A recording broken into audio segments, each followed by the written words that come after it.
Tout d'abord, bonjour à tous. Merci d'être là. Ça me fait vraiment plaisir que vous soyez là en grand nombre.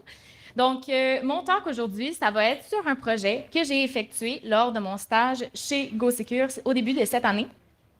C'est ce que c'est en gros le projet. C'est une DLL qui va faire de l'exfiltration des mots de passe, des identifiants et des mots de passe de l'Active Directory lorsqu'il est implanté dans un système. D'où le titre Throwing it out the windows, exfiltration d'identifiants Active Directory. Donc, un petit peu sur moi. Tout d'abord, je suis présentement étudiante en génie logiciel à l'ETS. J'en suis à ma deuxième année.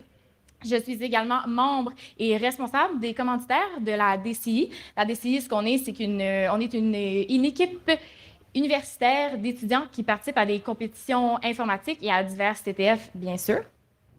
Ça fait juste 3 ans, dans le fond, que je m'intéresse à la cybersécurité, donc je suis un peu encore nouvelle dans le domaine. Et puis, de ce fait même, c'est mon 3e Hackfest, donc je suis super contente d'être ici aujourd'hui.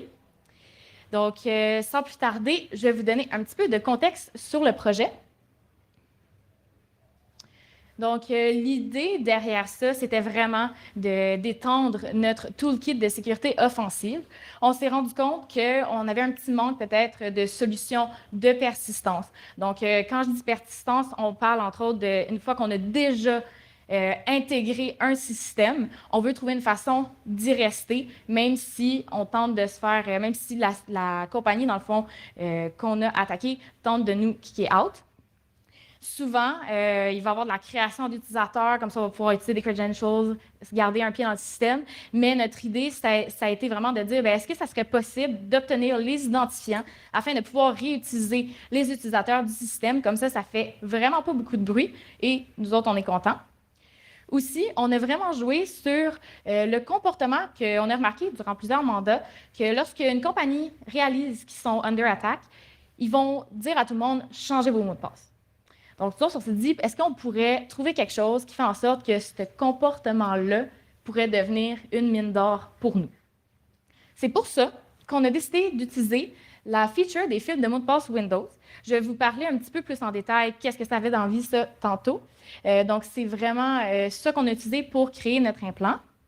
On a commencé par regarder, voir s'il n'y avait pas des projets open source qu'on pourrait utiliser. Parce que c'est sûr que si jamais il y a des projets qui existent déjà, on ne veut pas perdre notre temps à implémenter quelque chose, leur faire une deuxième fois. On ne veut pas réinventer la roue quand même. Mais malheureusement, on en a trouvé, mais il n'était pas très, il répondait pas à nos besoins spécifiquement. Donc, on s'est dit pourquoi pas en écrire un à partir de zéro. Donc, les fils de mots de passe de Windows, la raison d'être, tout d'abord, c'est que Windows vous permet de pouvoir implémenter des politiques de sécurité beaucoup plus sévères que des traditionnels checkbox qui vous laissent choisir. Donc, si, par exemple, vous voudriez dire « Ah, ben moi, j'ai une liste de mots que je veux proscrire comme étant des mots de passe parce que c'est des mots de passe faibles », vous pourriez implémenter un fil de mots de passe qui va vérifier les mots de passe utilisateurs avec cette liste-là et déterminer qui, dans le fond, les rejeter, ces mots de passe-là. Également, une petite suggestion, là, prendre des listes de mots de passe qui sont communs sur Internet. Ça, c'est une bonne idée aussi, là, si vous voulez éviter, par exemple, du password spraying. Donc, n'importe quoi, en fait, que vous pourriez penser à implémenter comme politique de sécurité et que vous seriez capable d'implémenter, ça se fait. Donc, libre à vous de faire ce que vous voulez. Également, ce qui est intéressant, c'est qu'on peut avoir plusieurs DLL possibles. Donc, si par exemple, vous avez un filtre de mot de passe qui est déjà là, vous voudriez rendre les politiques de sécurité plus sévères, faites juste créer une nouvelle DLL et ils vont juste fonctionner ensemble comme une chaîne. Donc, ça va super bien de ce côté-là. Et la raison principale pourquoi on a décidé d'utiliser les filtres de mot de passe Windows pour en créer un outil, c'est que dans ce filtre-là, l'identifiant des utilisateurs et le mot de passe sont en texte clair. Donc, on s'est dit, si on arrive à mettre la main là-dessus et qu'on trouve une façon de l'exfiltrer, on serait gagnant. Donc, c'est dans cette avenue-là qu'on s'est engagé pas mal. Je vais vous expliquer un petit peu comment implémenter les DLL sur les domain controllers. Donc, la forme du fil de mot de passe, c'est une DLL qui va être droppée sur le contrôleur de domaine d'une entreprise.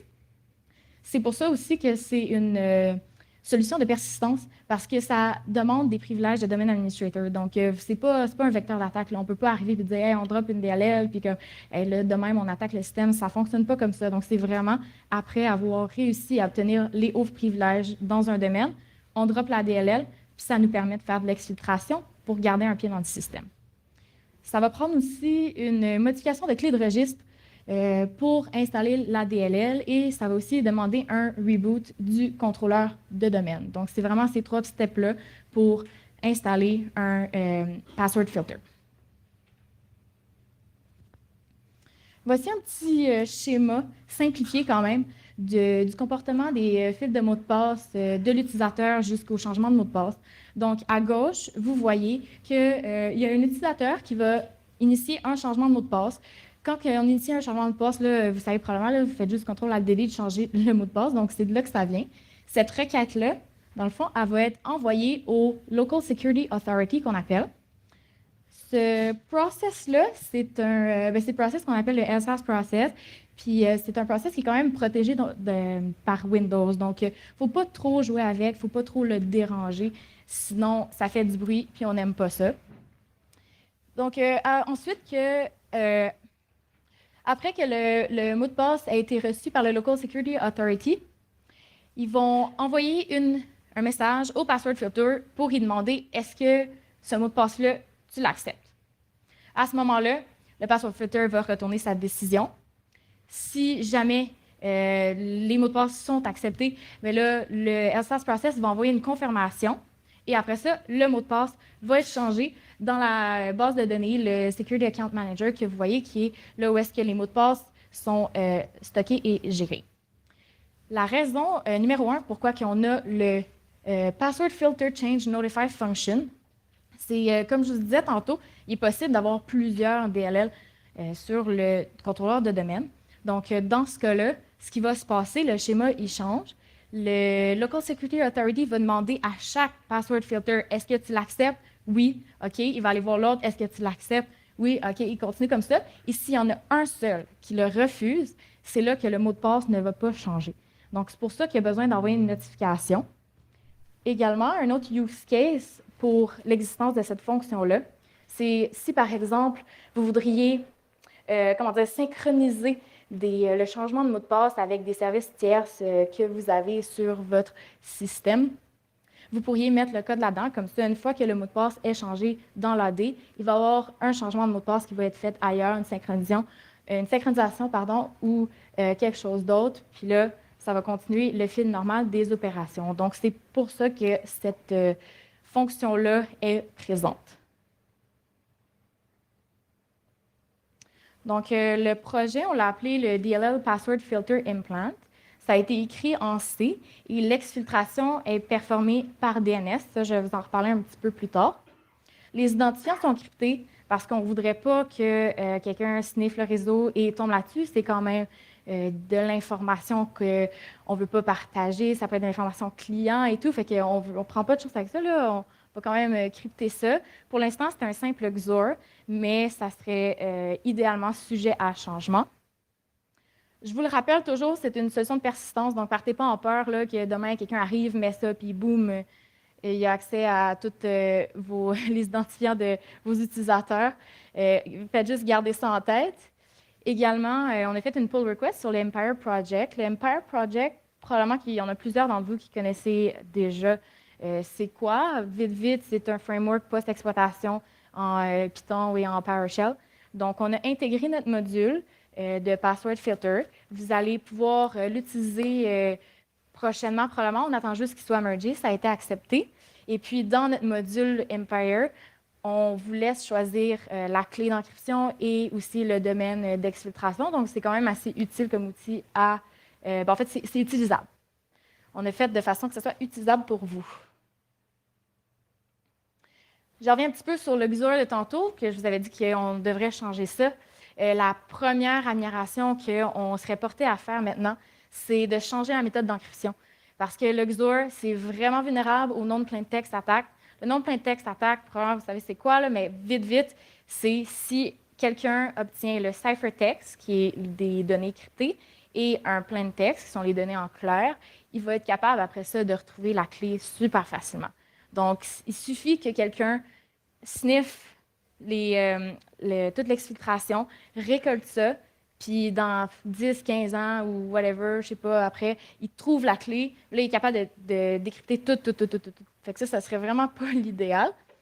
Ensuite, on aimerait bien rajouter une solution côté serveur parce que comme c'est là, c'est bien beau, on exfiltre des choses, mais ça serait vraiment intéressant que du côté serveur, on ait quelque chose qui va prendre les données exfiltrées, les décrypter automatiquement, parce que là, pour l'instant, on le fait à la main, et puis qui même store ces données-là dans des bases de données, qui les classe par domaine. Ça serait beaucoup plus convivial pour nous.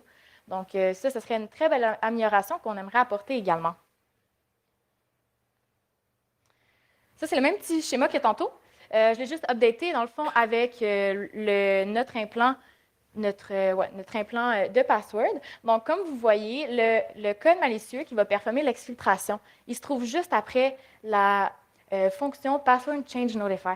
Puis ça revient un petit peu à ce que je vous disais tantôt, c'est qu'on veut minimiser les faux positifs. Donc, on veut s'assurer que les données exfiltrées, c'est vraiment juste quand le mot de passe va changer parce que on s'en fout vraiment. Là, si jamais un utilisateur tente un changement de mot de passe et que ça ne fonctionne pas, cette information-là, elle ne vaut rien pour nous. Donc, c'est vraiment la seule raison pourquoi c'est là. Sinon, comme vous voyez, le comportement ne change pas. Donc, je vais vous montrer une petite vidéo du comportement. Lorsque un utilisateur change son mot de passe, donc, dans la vidéo, on va voir, je vais ouvrir Wireshark. Je vais appliquer un filtre pour filtrer les requêtes DNS. Ensuite, je vais faire un CTRL-ALT-DELETE. Je vais aller changer mon mot de passe. Donc, quand le mot de passe va être changé, ça va passer par le password filter. Donc, ça a fonctionné. Et puis, on le voit dans Wireshark, il y a eu un lookup qui a été fait avec des identifiants cryptés. Donc, ça a été envoyé à un numéro qui ressemble du garbage.example.com. Donc, voici comment ça fonctionne. Ça, ce n'est pas related. Malheureusement, heureusement, je ne sais pas, mais. Donc, voilà. C'était juste pour illustrer un petit peu le comportement. Donc, de l'autre côté, en fond, une fois que la requête est envoyée, nous autres, on le reçoit côté serveur, puis on a accès à cette information-là, donc on peut juste la décrypter et faire ce qu'on veut avec. Pour aller un petit peu plus en détail à l'exfiltration DNS, la raison numéro 1 pourquoi on a choisi d'utiliser ça, c'est que le process LSAS n'utilise pas des requêtes HTTP. Ça serait très bizarre, effectivement, qu'ils fassent du HTTP outbound. Là, on ne voudrait pas quand même se faire détecter, notre but étant d'être le plus furtif possible. Et puis, le LSAS process il utilise le DNS de temps en temps, donc ça ne paraît pas trop. On se noie un petit peu dans le décor. Également, le trafic DNS, bien, effectivement, c'est très courant. Donc, quand il y a de l'exfiltration DNS, ce n'est pas nécessairement la chose peut-être qui est la plus facile à détecter. Puis également, vu que c'est du DNS, ça va bypasser les proxys. Donc, la vie est belle. C'est beaucoup plus facile pour nous d'exfiltrer les données de cette façon. Je ne vous expliquerai pas c'est quoi le DNS en tant que tel, mais c'est juste un petit schéma pour illustrer l'exfiltration. Donc, en bas à gauche ici, le Compromise System, dans le fond, ça, c'est là où est-ce que la DLL est implantée. Quand il va y avoir un changement de mot de passe, comme vous avez vu tantôt, il y a un DNS lookup qui va être fait pour un numéro, les credentials encryptés, domaine.com. Là, à noter que le numéro, il est là parce que dans le cas où est-ce qu'on a des informations exfiltrées qui sont super, super longues, il faut savoir quand même que les lookups, ben, les requêtes DNS, il y a un nombre maximum de caractères qui est supporté. Donc, si jamais on veut exfiltrer des données de l'information qui est beaucoup plus long que le maximum, on fait juste le découper en plusieurs chunks. Comme ça, on va recevoir toute l'information et les numéros sont là pour qu'à la fin, on puisse juste réordonner le tout. Comme ça, on ne perd aucun chunk. Donc, la demande va se rendre au local DNS server juste ici. Le name server de notre domaine, c'est nous qui y avons accès. Donc, cette lookup-là se rend là et c'est comme ça qu'on peut, dans le fond, extract le numéro et les credentials encryptés. Donc, bravo, on a mis la main sur l'information qu'on voulait. C'est un petit peu comme ça que ça se passe. Je vous ai mis une petite capture d'écran, comme un petit close-up de quoi ça a l'air dans Wireshark, par exemple. Donc, comme vous voyez ici, un numéro, point, là, c'est comme du garbage un peu, .domaine.com. Ça, dans le fond, ça respecte le format suivant. Donc, on a un numéro, point, un utilisateur. On a utilisé le 2 points comme séparateur pour séparer l'utilisateur du mot de passe. Donc, on a le user 1, soleil 1, 2, 3 comme mot de passe. Ça, dans le fond, c'est ce qu'on retire de cette query-là. Je vais vous donner quelques idées de détection, si jamais ça vous intéresse. Donc, tout d'abord, pour l'installation de l'implant, quand l'installation est effectuée, comme j'ai parlé tantôt, la DLL, il y a une DLL qui est ajoutée ou qui est modifiée sur le domaine controller. Donc, si vous êtes capable de déterminer, de trouver ça, et que vous savez que ce n'est pas un changement qui a lieu d'être, ça serait peut-être une bonne idée d'investiguer. Sinon, concentrez-vous vraiment sur la modification des clés de registre. Donc, quand il va y avoir l'installation d'un password filter, il y a des clés de registre qui doivent être modifiées. Puis, si je ne me trompe pas, là, les modifications de clés de registre, ça vient de base avec un package de log system ou quelque chose comme ça pour Windows. Donc, vous devriez mettre un flag là-dessus quand c'est des modifications non autorisées. Également, le domain controller qui a été redémarré, ça pourrait être un indicateur. Par contre, il faut noter que si nous, on veut être comme super furtif, on pourrait facilement soit simuler un crash. Donc, de cette manière-là, ça devient un petit peu useless de détecter de cette manière-là. Sinon, on pourrait aussi simplement attendre qu'il y ait une autre mise à jour qui se passe ou une patch. Comme ça, à ce moment-là, le domain controller il est redémarré. Donc, on profite du fait qu'il y a un redémarrage, ça installe notre implant et on est gagnant, puis ni vu ni connu. Si vous voulez détecter l'exfiltration DNS, tout d'abord, vous devriez regarder dans les logs DNS pour des queries très, très, très longues. Puis comme vous avez vu tantôt, là, ça a l'air un petit peu des chiffres, des lettres mélangées. Donc, des affaires qui n'ont pas l'air très, très sensées. Si vous en trouvez, méfiez-vous. Puis essayez de déterminer est-ce que c'est legit, est-ce que ce n'est pas. Puis d'où que ça vient aussi. Très important. Sinon, vous pourriez également vérifier le nombre de sous-domaines ou si les requêtes DNS vont à des domaines inconnus. Mais c'est vraiment mieux de se concentrer sur les longues queries, des requêtes vraiment qui sortent de l'ordinaire. Ça serait le meilleur bet. Également, il est possible, si vous voulez, de monitorer le process LSAS. Vous pourriez utiliser, par exemple, Process Monitoring, Procmon, qui est un outil qui est quand même utilisé pour ça. Donc, ça pourrait être quelque chose d'utile. Ah, puis aussi, il est à noter qu'une fois, c'est bien beau détecter qu'il y a eu un implant puis l'enlever, sauf qu'il ne faut pas oublier non plus qu'il y a des données, dans le fond, qui ont été exfiltrées. Donc, dès qu'il y a de l'exfiltration de données, à ce moment-là, vous avez des utilisateurs compromis dans votre système. Donc, si c'est le cas, c'est bien beau, là, vous avez détecté l'ADLL, vous l'avez enlevé du système, c'est le fun, sauf que le processus de réponse à l'incident de sécurité n'est pas terminé parce que vous avez quand même encore des utilisateurs qui sont compromis. Puis tant et aussi longtemps qu'il n'y a pas 100% des utilisateurs qui ont eu un changement de mot de passe pendant que l'ADLL était là, vous êtes encore compromis. Donc, surtout, là, je reviens quand je disais tantôt que quand on se rend compte qu'on est under attack, on va demander aux gens de changer de mot de passe. Mais après ça, il faut savoir qu'il va falloir faire comme l'inverse. Il va falloir encore redemander aux gens de changer leur mot de passe. Parce que sinon, même si l'implant n'est plus là, nous, on a les informations, les credits sont valides, ben, tant mieux, on est content quand même. Fait que faut quand même garder ça en tête. Le code est sur GitHub, si jamais ça vous intéresse. Donc, c'est tout de l'open source. Ça s'appelle DLL Password Filter Implant. Également, si vous êtes intéressé par la pull request sur l'Empire Project, j'ai mis le lien. Donc, comme je vous ai dit tantôt, elle a été acceptée. Donc, on est juste en attente du merge. Et puis, j'ai mis un lien aussi vers le blog post que j'ai écrit cet été par rapport à ce projet-là. Au cas où ça vous intéresse, il y a d'autres petites vidéos qui expliquent, dans le fond, de manière beaucoup plus visuelle et explicite, comment utiliser cet implant-là avec PowerShell Empire. Donc, dans ces vidéos-là, j'utilise PowerShell Empire pour montrer comment on fonctionne pour installer, désinstaller, puis performer l'exfiltration avec l'implant. Donc, si jamais ça vous intéresse, je vous invite à aller le consulter. Je vous remercie beaucoup pour votre écoute et j'espère vraiment que vous avez appris quelque chose.